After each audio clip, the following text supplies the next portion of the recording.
జగనన్న ముఖ్యమంత్రి అయితే రైతులకు పెద్దపీట వేస్తారని షర్మిల చెప్పారు. వృద్ధులకు 700, వికలాంగులకు 1000 రూపాయల పింఛన్ ఇస్తారని చెప్పారు షర్మిల. కర్నూలు జిల్లా పాణ్యం నియోజకవర్గంలోని సల్కాపురం రచ్చబండ నిర్వహించిన షర్మిల ప్రజా సమస్యలను అడిగి తెలుసుకున్నారు. తమ్ముళ్ళకి,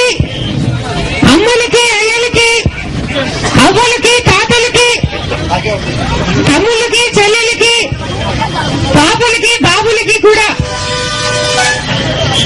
సల్కాపురం గ్రామస్తులందరికీ మనస్ఫూర్తిగా నమస్కరిస్తున్నాను. రాజన్న రాజ్యంలో రైతులు తల ఎత్తుకుని తిరిగేలా జగనన్న చేస్తారన్నారు షర్మిల. ఏ రైతుతో మాట్లాడినా గత 3 ఏళ్లుగా నష్టాలే వస్తున్నాయని చెప్పారని షర్మిల అన్నారు. రాజశేఖర రెడ్డి గారు బతుకున్నప్పుడు 12,000 కోట్ల రూపాయలు రుణమాఫీ చేయడం జరిగింది. మునుపు ఎప్పుడూ చేయలేదు, తర్వాత ఎప్పుడూ చేయలేదు. ఒక రాజశేఖర రెడ్డి గారి మటుకు చిత్తశుద్ధున్న మనిషి కనుక తన ప్రజలు అప్పుల ఊపిలలో మునిగిపోకూడదు అనుకున్నాడు కనుక 12,000 కోట్ల రూపాయలు రుణమాఫీ చేయడం జరిగింది. ఎంతో మంది రైతులకు రుణాలు మాఫీ అయిపోయాయి. రుణాలు మాఫీ అవసరం లేని వారికి కూడా ఒక్కొక్కరికి 5,000 చొప్పున వేయడం జరిగింది. కానీ ఇప్పుడున్న ప్రభుత్వానికి అవసరం లేదు, అక్కర పట్టలేదు. ఇప్పుడు ఏ రైతును కదిలించినా గత 3 సంవత్సరాలుగా నష్టాలే వస్తున్నాయి.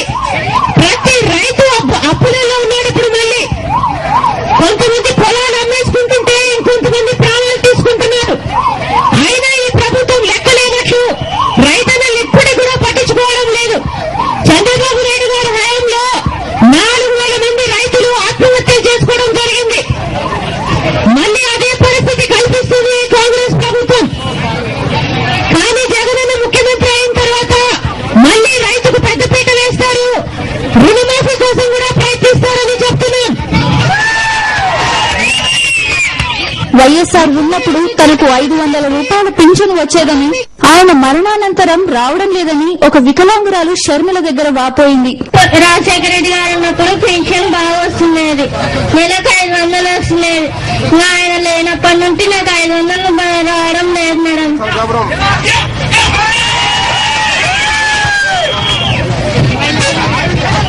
చంద్రబాబు నాయుడు గారు ముఖ్యమంత్రిగా ఉన్నప్పుడు పెన్షన్ 75 రూపాయలు ఇచ్చేవారు. అది కూడా 3 నెలలకోసారి 4 నెలలకోసారి పెన్షన్ ఇచ్చేవారు. ఎవరైనా వచ్చి నా భర్త చనిపోయాడు, నాకు కూడా పెన్షన్ కావాలి అంటే మీ ఊర్లో ఎవరైనా చనిపోతే అప్పుడు ఆ లిస్టులో నీ పేరు ఎక్కిస్తాంలే అనేవాళ్ళు. కానీ రాజశేఖర రెడ్డి గారు వచ్చిన తర్వాత అడిగిన ప్రతి వారికి పెన్షన్ వేయడం జరిగింది. అర్హులైన ప్రతి వారికి పెన్షన్ వేయడం జరిగింది. అది కూడా 200 వేయడం జరిగింది.